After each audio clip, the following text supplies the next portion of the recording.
No programa Eu Amo Meu Bairro de hoje, vamos falar com Viviane Ked. Ela é psicóloga, especialista em psicossomática. É um prazer estar aqui com você, tá? Nesse bate-papo muito gostoso, muito agradável. Prazer é todo meu. Viviane, nós vamos falar como as relações afetam a vida da gente. Então, a primeira pergunta, antes de falar sobre o assunto, eu gostaria de saber o que significa essa sua especialidade psicossomática.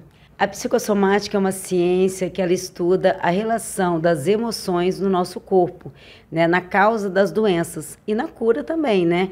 Como as emoções estão influenciando no processo de cura e no processo da doença mesmo.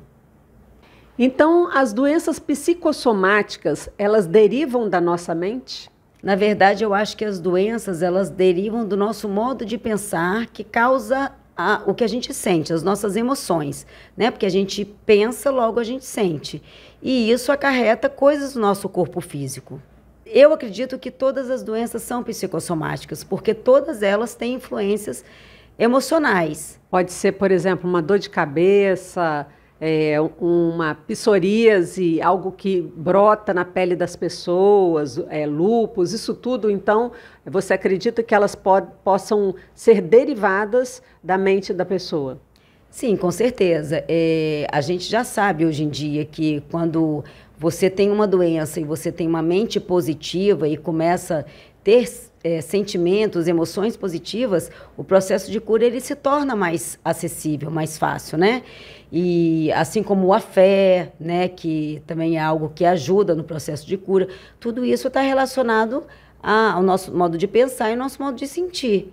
Então, a maioria das doenças hoje, se não todas, para mim são psicossomáticas. Então, a gente pode construir nosso pensamento de forma positiva, trabalhar essa questão para que as doenças, que talvez a gente possa nascer com elas ou ter herdado, né, de alguém, da família.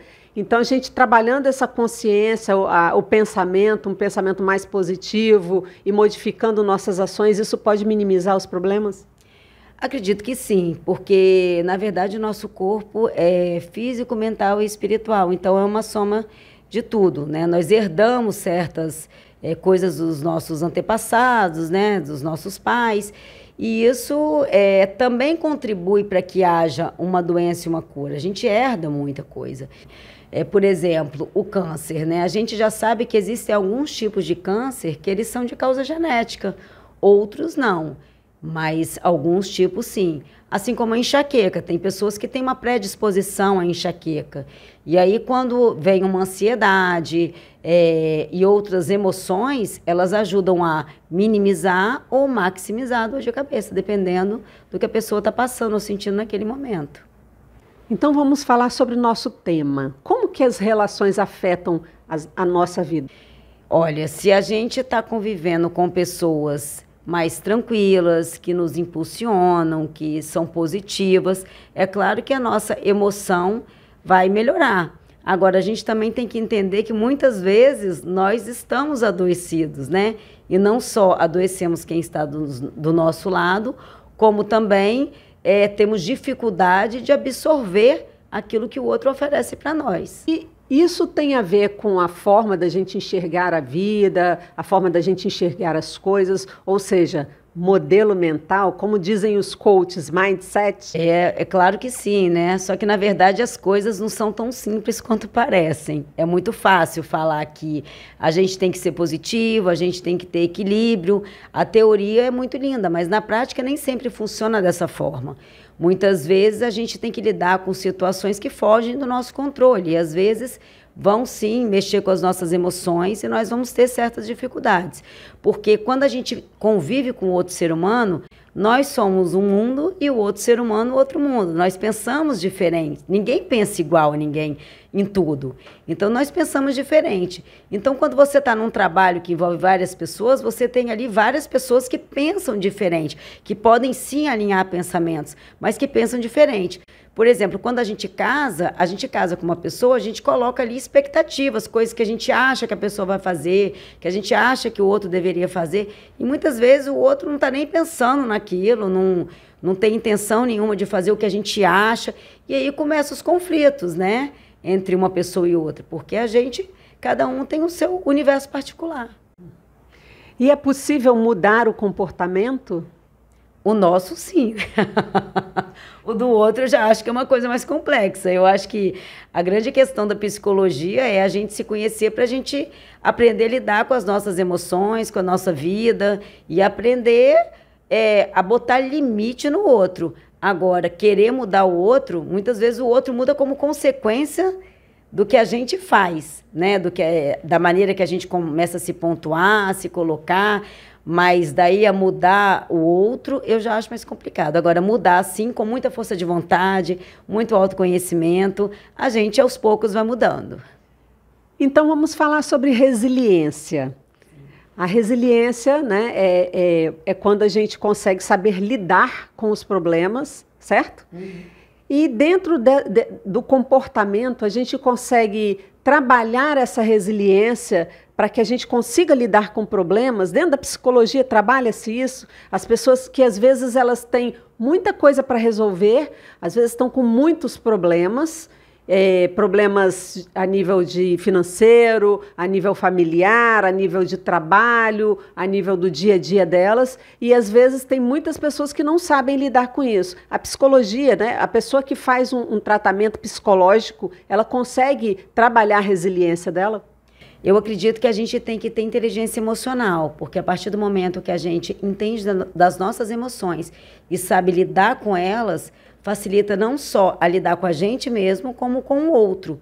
E através dessa inteligência emocional, do autoconhecimento, a gente começa a ver as coisas ruins que acontecem como um grande aprendizado, né? E através desse aprendizado, ter posturas diferentes e saber se pontuar, saber se colocar. E através da conscientização, a gente muda a nossa forma de agir, que muda também os resultados. Então, quer dizer que a forma que a gente age também, ou que a gente pensa, ela pode transformar a vida da gente e a vida das pessoas que estão ao nosso redor? Ah, com certeza. É possível aprender técnicas ou trabalhar alguma técnica ou alguma forma para que a gente modifique o nosso pensamento? Porque, por exemplo, às vezes a gente passa por uma situação e vem os pensamentos negativos que eles são involuntários. Isso é possível a gente trabalhar para que isso não aconteça mais? Eu acho que é um trabalho diário. É possível, sim, mas é um trabalho constante.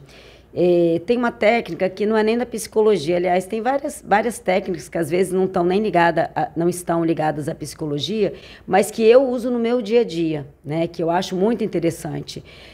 Técnicas rápidas, que por exemplo, uma que eu achei bem bacana é você colocar uma pulseirinha no seu braço e a cada pensamento negativo que você tiver, você instalar a pulseirinha e trocar de braço.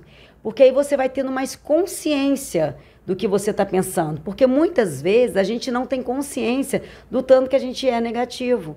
E quando a gente passa a parar e começa a fazer esse trabalho, a gente começa a ter mais consciência. E aí a gente começa a mudar. Porque essa questão da conscientização é muito importante. Tem uma outra questão também, que é uma outra técnica que eu gosto muito, que é a meditação. Porque você acalma sua mente. E a cada vez que você acalma sua mente, você aprende a ouvir Deus, né? E falam que quando a gente ora, a gente fala com Deus, e quando a gente medita, a gente escuta Deus. E eu acredito que quando a gente escuta Deus, a gente acalma a mente, e quando a gente acalma a mente, a gente escuta Deus, e a gente consegue lidar melhor com as coisas, porque a gente fica num estado emocional mais tranquilo e mais apto a receber intuições, pensamentos positivos, assim, consequentemente, a ter atitudes mais assertivas. O que a gente pensa ou sente interfere na nossa prosperidade? Vamos falar de prosperidade, que é um assunto assim que tá na mídia e as pessoas querem saber sobre isso.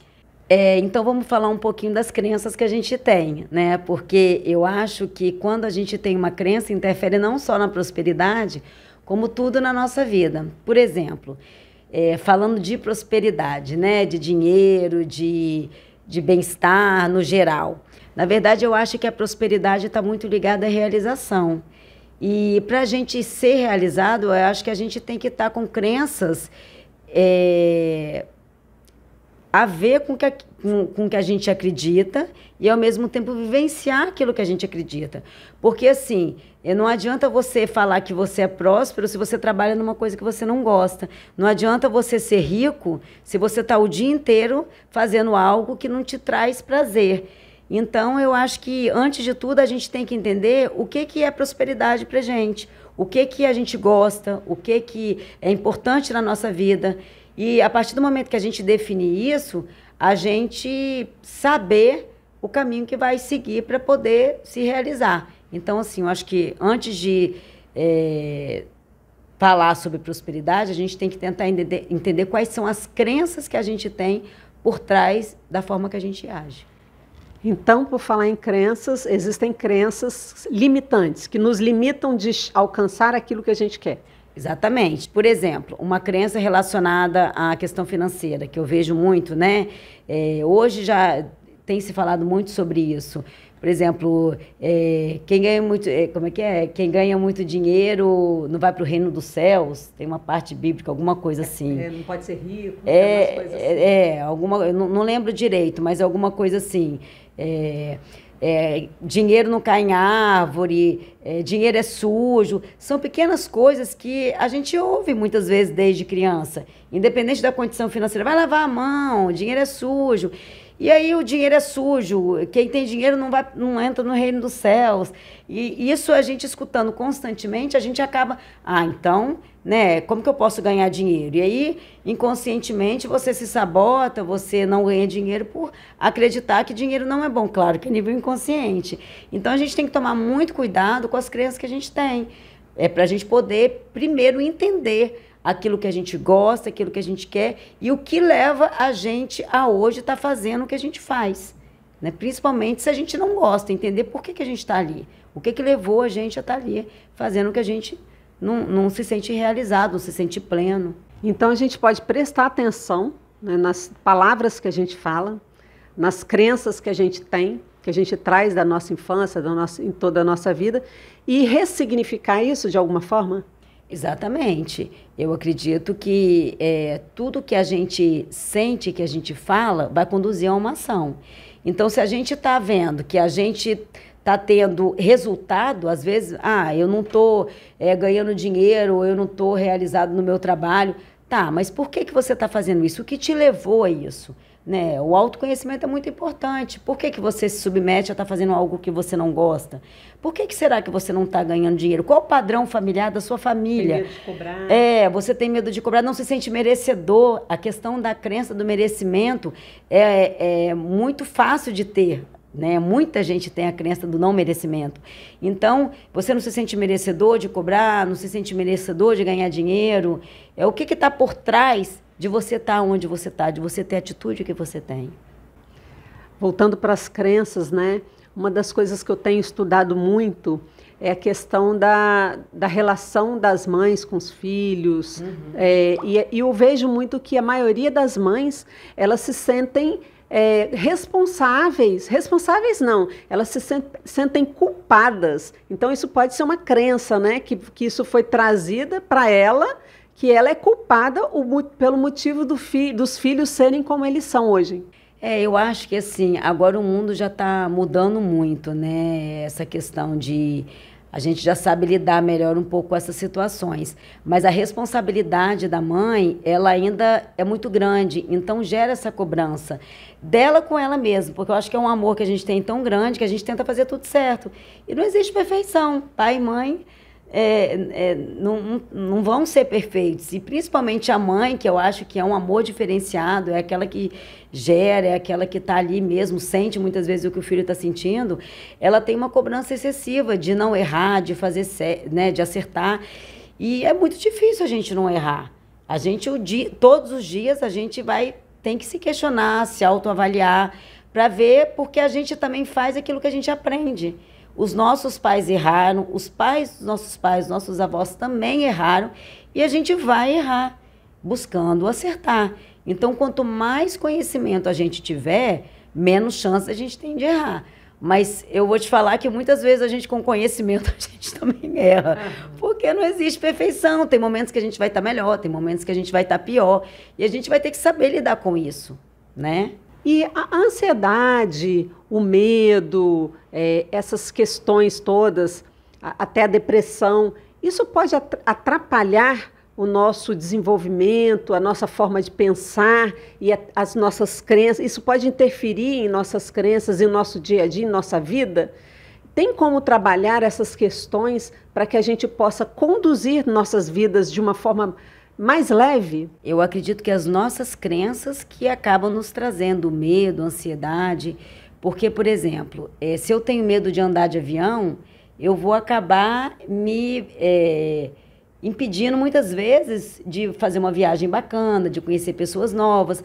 Assim como se eu tenho uma crença de que eu não sou capaz, como é que eu vou fazer uma entrevista numa empresa boa, uma entrevista de emprego? Então, a grande questão é trabalhar as nossas crenças para a gente poder entender o que está por trás dos nossos medos e da nossa ansiedade. Porque aí que está a grande questão da gente ir além. Porque a partir do momento que a gente entende o que está levando a gente a ter medo, entende o que está levando a gente a sentir ansiedade, a gente consegue transcender. E o que a gente traz da nossa infância pode transformar no adulto de hoje? Na verdade, eu acredito que o que a maioria das nossas crenças hoje, elas foram construídas até os 7 anos. E por isso que muitas vezes é difícil mudar. Porque está muito tempo ali e ao longo desse tempo elas foram sendo reforçadas, né? Um exemplo, uma criança, por exemplo, eu tenho 2 filhos, né? Vamos supor que o Luca é o mais velho, o Davizinho é o mais novo. Quando o Davi nasceu, eu me dediquei muito a ele porque ele precisava mais de mim como um bebê, né? Então, às vezes, o Luca estava lá querendo atenção e eu estava dando mamar, ou eu estava trocando a fralda, ou fazendo qualquer outra coisa. E mesmo que eu desse a atenção necessária para o Luca, talvez para ele não tenha sido suficiente. Então, ele pode ter sentido um abandono, ele pode ter sentido uma rejeição. Não que eu tenha abandonado, não que eu tenha rejeitado, mas ele pode ter absorvido isso como um sentimento ruim. E talvez aquilo ele foi trazendo para a vida dele, e cada vez que um amiguinho não quisesse brincar com ele, ou que na escola ele tivesse um problema, aquilo era reforçado. É claro que com o Luca eu tenho essa consciência, então assim, eu tento conversar muito com os meus filhos, né? É só um exemplo que eu dei aqui, mas quando a pessoa não tem essa consciência, né? Às vezes a mãe não tem a menor noção do que está acontecendo, e não percebe aquilo que a criança está querendo mostrar. Esses dias eu estava fazendo uns trabalhos com o Luca, né, na hora de dormir, e ele foi me trazendo várias questões do nascimento mesmo do irmão. E aí eu comecei a entender que algumas atitudes que ele tinha era exatamente porque ele tinha vivenciado coisas que para ele era o rei da casa, ele era o paparicado. Então, assim, a gente tem que ter esse olhar, porque no decorrer da nossa vida, né, a gente vai crescendo. E isso, a partir do momento que isso se reforça, fica muito mais difícil de mudar. Então, quanto mais tempo a gente demora para ter consciência, mais difícil fica de mudar. Agora, é claro que as pessoas são diferentes. Às vezes você vai fazer uma sessão de terapia ou algumas poucas sessões e vai resolver. Outras vão ter questões mais profundas, muitas vezes até que trazem, né, dos pais, né, da ancestralidade, que vai com certeza ser muito mais difícil de tratar. E em relação aos traumas, o trauma ele pode trazer crenças também? Com certeza. O trauma, eu acho que é quando há um grande impacto emocional, né? E aí eu volto a essa questão do nascimento, dependendo da criança, ela pode ter tido às vezes ter um grande impacto emocional com o nascimento do irmão, que é para ser uma coisa boa, mas dependendo de como os pais trabalham, né? Ou a perda, às vezes uma criança tem uma perda de um pai, né? Ou de uma mãe, ou de um parente próximo, e isso pode sim acarretar um trauma. E aí vem várias outras questões que vão bloqueando a vida da pessoa, né? Como que a gente pode transformar, né, modificar nossos pensamentos para que a gente acredite que somos capazes, que temos autoconfiança, né, aumentar a nossa autoconfiança e até mesmo a autoestima? Eu gosto sempre de estar falando da questão do autoconhecimento, porque tem uma frase que fala assim, né? Se você medir o peixe pela capacidade de voar, né? Então, assim, você não pode comparar uma pessoa com outra. O peixe, ele é peixe, ele vai ter a capacidade dele de peixe. E assim como a águia, ela vai voar e vai ter a capacidade de voar. Então, cada um traz o seu potencial, a sua habilidade, o seu jeito de ser, né? E voltando à questão dos filhos, né? Tem criança que é excelente aluna, tem criança que não é, mas tem outras habilidades. Às vezes uma habilidade de liderança, às vezes uma habilidade de comunicação. E aí os pais fazem o quê? Insiste, a criança tem que estudar, tem que ser melhor naquilo. Claro que tem que estudar, mas você tem que desenvolver o que? Ela é boa na liderança, então vamos desenvolver a liderança dela, vamos desenvolver o potencial que ela tem para aquilo, né? Eu gosto muito de trabalhar nesse sentido. Para finalizar, Vivi, aprendendo a lidar com as nossas emoções, a gente pode controlar os nossos pensamentos e os nossos sentimentos? Há como controlar, fazer esse controle? Uhum. Sim, como eu falei, quando a gente tem consciência do que a gente está pensando, né? Por exemplo, você me convida para uma entrevista. Aí eu falo, ai não, Georgia, eu não gosto de falar, as pessoas vendo. Não, peraí. Mas por que eu não gosto de falar? Será que eu não estou me boicotando? Será que eu não estou tendo crenças negativas com relação a isso? Então, assim, a conscientização ela é sempre importante em todo o processo. Aquele exercício que eu falei, ele ajuda a gente a ter consciência da quantidade de pensamentos negativos que a gente tem. Então, a gente trazendo sempre essa consciência já é um passo muito importante. E outra, não se deixar paralisar. Fazer o que tem que ser feito. Tá com medo? Faz além do medo. Tenta fazer. Às vezes, a primeira vez que você fizer não vai sair legal, mas da segunda já vai sair melhor. E enfrentando as situações. Porque a cada vez que a gente enfrenta, a gente se torna melhor naquilo que a gente faz. Então, eu acho que é por aí. A gente tem que se conhecer, tem que entender o que a gente sente, aprender a lidar com as nossas emoções, ter técnicas, né? Como eu falei também, a meditação é muito importante, porque a gente vai tendo mais equilíbrio emocional, aprender a escutar, aprender a falar o que a gente sente, colocar limite no que o outro faz e no que nós fazemos também.